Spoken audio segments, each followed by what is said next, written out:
Good morning, Scott School, on this thankful Thursday, November 7th.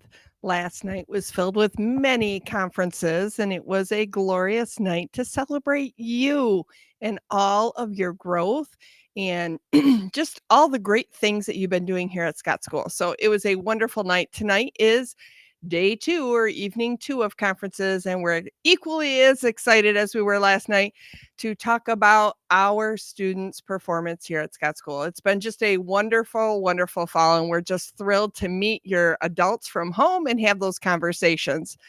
When you see Mrs. Smoot, give her a lot of gratitude for all the hard work she's done with the fall book fair. It just looks like a magical wonderland in the library, and it's just a nice place to come in and say, "Wow, that book looks really interesting," or "How cool is this?"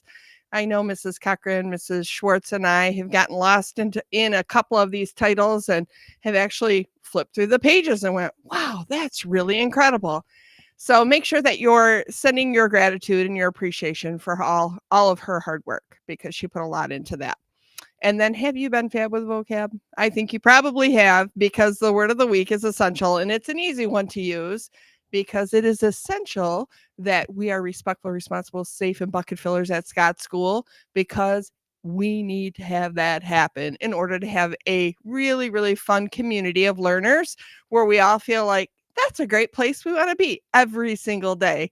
So see how you can use essential in your conversations, in your writing, and in your reading. And as Mrs. Cochran would say, think about what the antonym of essential is. Antonym is opposite. So be thinking about that and maybe try to use that and see how crafty you can be with your vocabulary. And now on to Mrs. Cochran. All right. Good morning, Scott School. I have our Panther Pride winners for today. I have Titus and Alexis from Miss Vancura's room. And I have Mari and Wesley from Mrs. Carr's room. And Charlie and Claire from Mrs. Villarreal's room. Miss Villarreal's room. That's all I have for today. So let's go ahead and stand for the pledge.